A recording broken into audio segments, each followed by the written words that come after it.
In 1964, one of the most controversial subjects in the world, especially for a 12-year-old, was whether the Beatles or Elvis ruled rock and roll. Now, I have to confess, I sided with the Elvis bunch.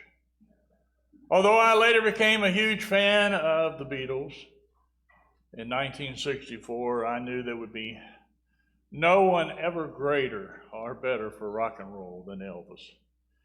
This year has been 44 years since he passed. People still love him. His albums still sell. Graceland is the second most visited home in all of America, following the White House.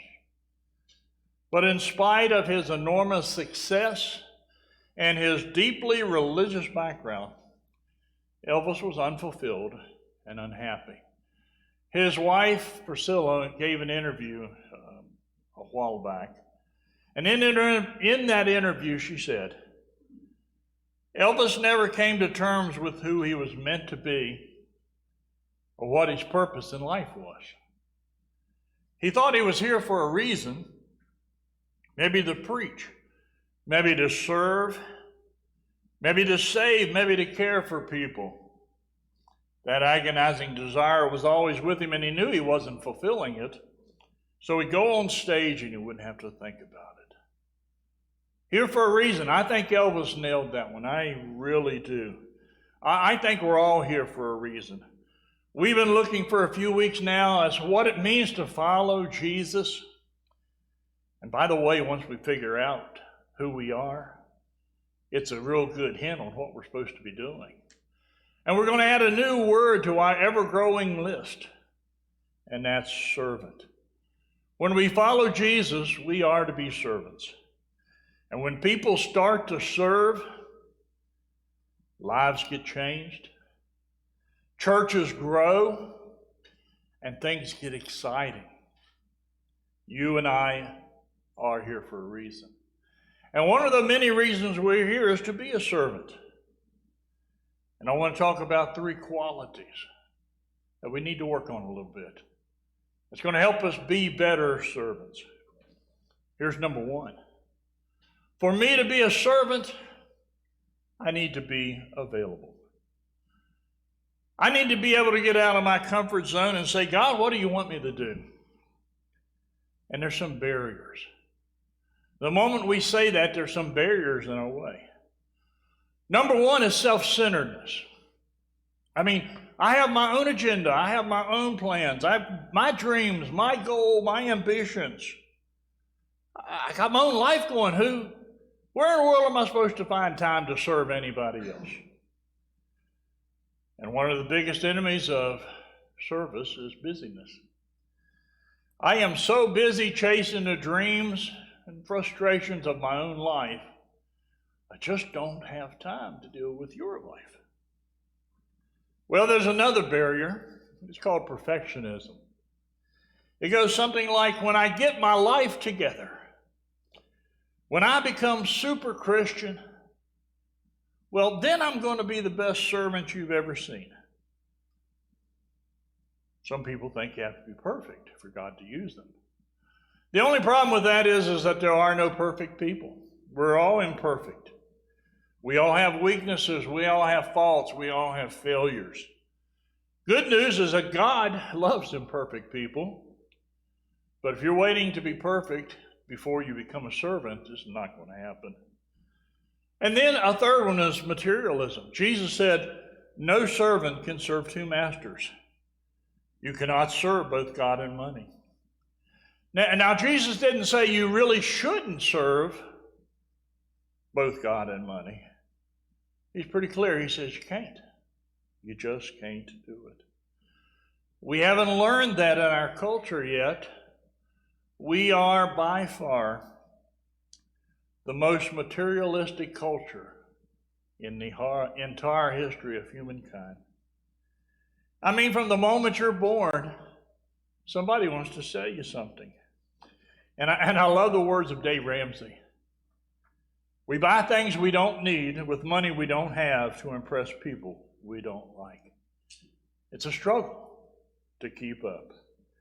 Now understand, God is not a cosmic killjoy. There are no vows of poverty in the Bible. And God, through the Bible, says God richly provides everything for our enjoyment. It's okay to have fun.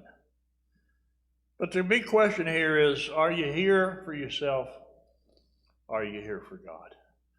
That is the basic bottom line. It's great to have a good life, make a little bit of money, and have a lot of fun, but are you here for that? Or are you here to follow a servanthood? Before any of us become a servant, you got to ask yourself, am I available? Am I willing? And even if you are willing, you're going to have to deal with your own self-centeredness, your own perfectionism and materialisms. But God's plan is for every single one of us to come together and strengthen this congregation. But got to decide whether it's your cup of tea, whether you're available. Now, number two, if I'm serious about becoming a better servant, I have to become humble and grateful. Now, just an opinion here, but of all the words we've looked at so far, serve has to be pretty high on the list of hard to do. And I say that because most people, even Christians, are consumers in nature. We want to be served. We don't particularly want to serve.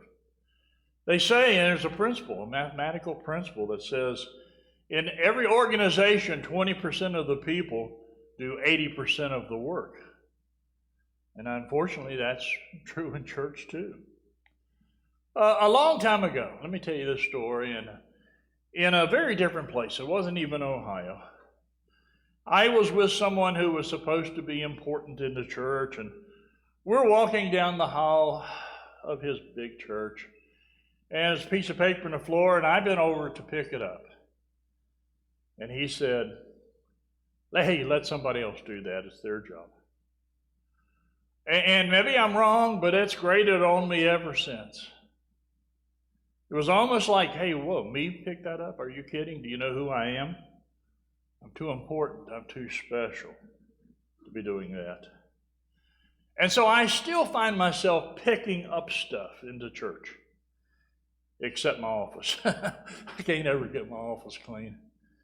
It's not because I am incredibly humble and grateful. It is because that one little conviction has haunted me ever since. Loving Jesus means doing little things that nobody else sees or recognizes. I mean, if we're servants of Jesus, even the simplest little thing is not beneath us because it's a privilege. And for all that God has done for us, why wouldn't we serve even in the smallest way? But again, there are some barriers creep along. First one is comparing and complaining and criticizing. I'm going to throw them all together. Let's face it, most of the time when we're walking down to church and we see the paper on the floor, what do we think? Who was the idiot that threw it there, right? Newsflash, criticism is not a spiritual gift. We were not here to evaluate what every other believer does. And in fact, Paul writes in Romans, who are you to condemn someone else's servant? They're responsible to the Lord, so let him judge whether they're right or wrong. And with the Lord's help, they will do what's right. We are God's servants. We're not in competition with each other. I don't need to beat you out of something. I don't need to one-up you. And it's certainly not our job to judge one another. Let me tell you the problem with this whole criticizing, comparing thing. When you look around in the church and you see somebody who's not serving, your first reaction is really to become critical, mean-spirited. Why aren't they doing anything? Why aren't they doing their part? And then your second reaction, and believe it or not, they can often happen back to back. Well, why do I have to do everything then? They're not doing anything. The other barrier is wrong motives. You know, sometimes you can serve, but you serve for all the wrong reasons. Sometimes we serve to get the credit. Sometimes we serve to be recognized. Sometimes we serve to be admired. We serve, but it's still for us. And you're thinking, oh, I don't know about that, Preacher Dan. Well, have you ever gotten mad because nobody recognized or rewarded what you did? See, one thing preachers know, they teach you in school, is that the absolute quickest way to become roast preacher is to leave somebody's name out of the bulletin or newsletter. Nothing fires up people quicker than that. So let's be honest, we can serve for the wrong reasons. That's why we got to work on that humility and gratitude thing. It's not easy to serve others. And I think that's why God planned it that way. Takes a lot of humility, takes a lot of gratitude. I have to serve simply because Jesus came to serve. And because I am incredibly grateful for all that God has done, that I know even the smallest thing I could do will bring glory. Well, one final thing. If I'm serious about becoming a better servant, I have to be faithful. Peter writes, above all, love each other deeply, because love covers a multitude of sins. Offer hospitality to one another without grumbling. Each one should use whatever gift he has received to serve others, faithfully administering God's grace in its various forms.